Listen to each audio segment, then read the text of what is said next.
on Current OC. Tonight, we learn how local OCHS students are about to become heroes by donating blood.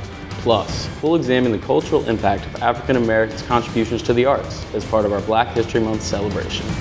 These stories and more all starts now on the Current OC.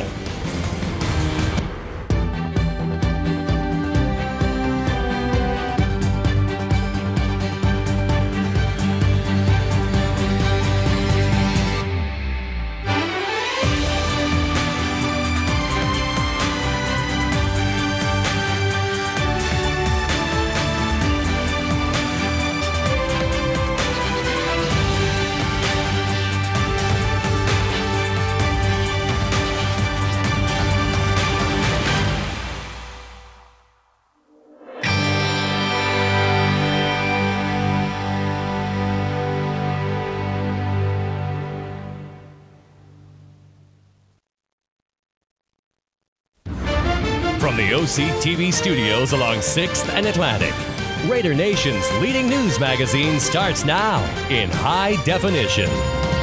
This is Current OC.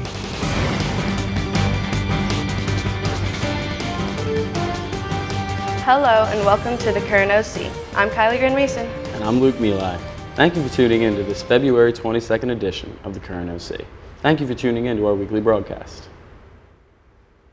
Aside from Valentine's Day and President's Day, the month of February is also a time to appreciate the contributions made by African Americans. Stella Schwartz has more to share regarding Black History Month. The month of February is celebrated as an annual observance towards Black achievement, known formally as Black History Month.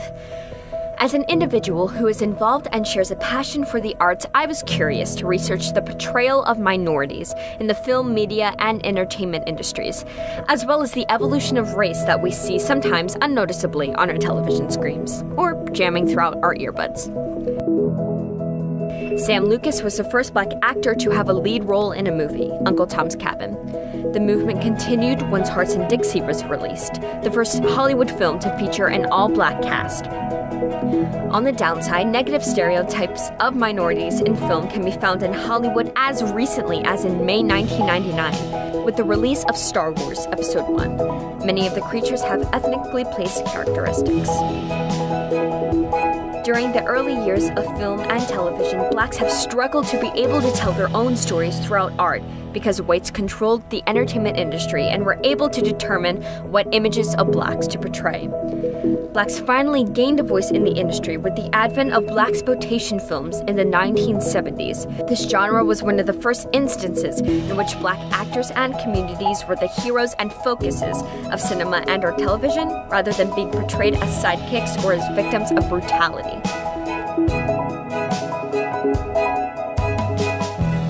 Lin-Manuel Miranda completely rewrote the standards of Broadway with his latest show-stopping hit, Hamilton, that completely broke the charts not only in popularity, but rearranged stereotypes for an unpredictable production. People of color were cast in roles ironic to their race, such as Alexander Hamilton, James Madison, and Thomas Jefferson. The music industry would not be where it is today without the brains, verses, and influence from musical artists who tackle social issues within their lyrics. Popular voices such as Michael Jackson, Prince, Tupac, and NWA from earlier decades helped to inspire my personal favorite, Kendrick Lamar, along with the knowledge and personal values of other artists on our radios today.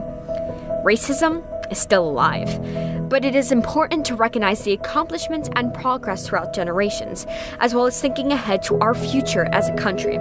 This universal language called art can sometimes be distracted by outer world insanity, but is the central core to equality within all humans. Make a difference, OCHS. This has been Stella Schwartz reporting for the Current OC. So, you want to feel good about helping your fellow citizen? You want to feel good by giving back? You want to be a hero? Well, OCHS Student Council is here to help. Luke Leonetti has more on our upcoming blood drive. It's February. Valentine's Day has passed, but hearts are still on your mind. No, not in the sense of love, but in a literal sense. The thought of hearts has got us all pumped up for the upcoming blood drive at this school. When asked about donating blood, most donors say it's for a good cause. But today on the Current OC, we'll demonstrate some of the less spoken reasons as to why we participate in the blood drive. Number 1, to impress that girl you like. Hey, I just wanted to call to let you know, I donated blood this weekend. Wait, you donated blood? Will you go out with me?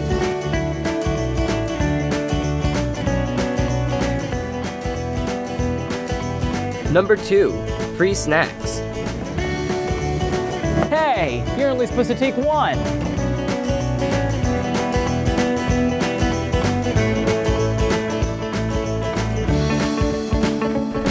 Number 3, to get likes on social media. Number 4, brag to your friends. I climbed Mount Everest this weekend. That's nothing. I went skydiving last weekend. Me? I donated blood over the weekend. What? What? Pretty cool, right? And number 5 is to give yourself something to feel good about. Listen, doing the blood drive is a great thing to do. Donating blood can help save a lot of people and give not only you, but them something to feel good about. So, if you are able to, make sure to stop by the blood drive on February 23rd in the auxiliary gym. This is Luke Leonetti, reporting for the Current OC.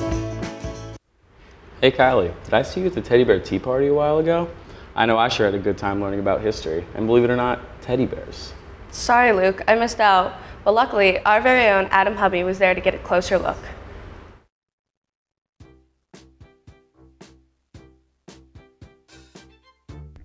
On February 10th, Paul and I headed down to Ocean City Community Center to meet one of America's very best, President Theodore Roosevelt. I am the president.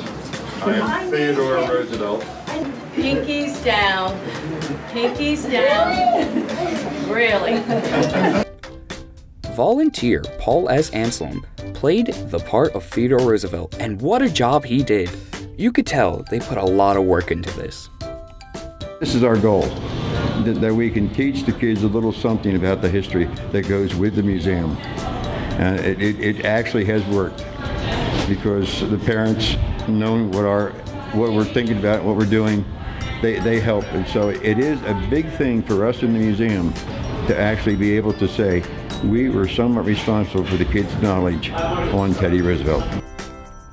While listening to how teddy bears got their name, President Roosevelt invited us to join him and his friends to a delightful tea party. There is this idea that it's not a place for kids, and so this event allows us to bring kids and have fun in the museum. They talk about in the museum field that if kids aren't exposed to a museum environment before the age of 12, they won't develop a love for museums. So we're just trying to plant the seeds that will inspire them later in life. Then, the real party started when Ocean City's very own Wonder Bear arrived, which, of course, the kids flocked to. We were invited to come back next year. I hope I see you there as well.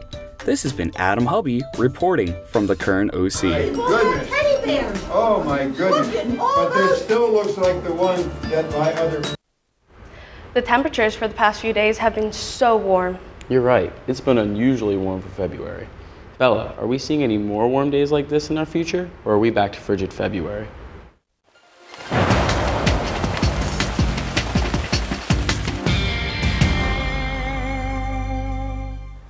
Well, Luke, the past couple of days have been quite beautiful with warm temperatures and mostly sunny skies, but today isn't looking too good. There is a large area of precipitation up north and in the New York, Pennsylvania region. We do see the yellow and red area. That means heavier rain, and it will be coming down to Ocean City later on today.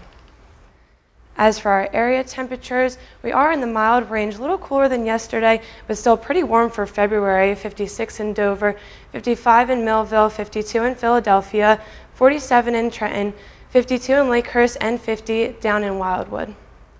On to our current conditions, it's 53 here in Ocean City, humidity at 61, dew point at 39.9, and wind speeds at 17.3 miles an hour will bring down the temperature just a little bit. And looking ahead, rain is dominant for our forecast. Chances of rain on today, tomorrow and into the weekend, those temperatures are still up there, reaching 46 today, 48 Friday, 57 on Saturday, and 62 on Sunday. Just be sure to have an umbrella on you because there is a lot of rain coming in our future. As for the rest of the week, the sun will be shining with temperatures in the mid-50s, going down to the 30s at night, so make sure to get outside for those spring conditions. Thank you, Bella. Spring can't come soon enough. Well, that will do it on this edition of The Current OC. Remember to log on and catch all of our shows and additional content by visiting oc-tv.org. We're also on Twitter, Facebook, and Instagram at OCNJTV, so be sure to like our page and follow us there too. And as always, thanks for watching.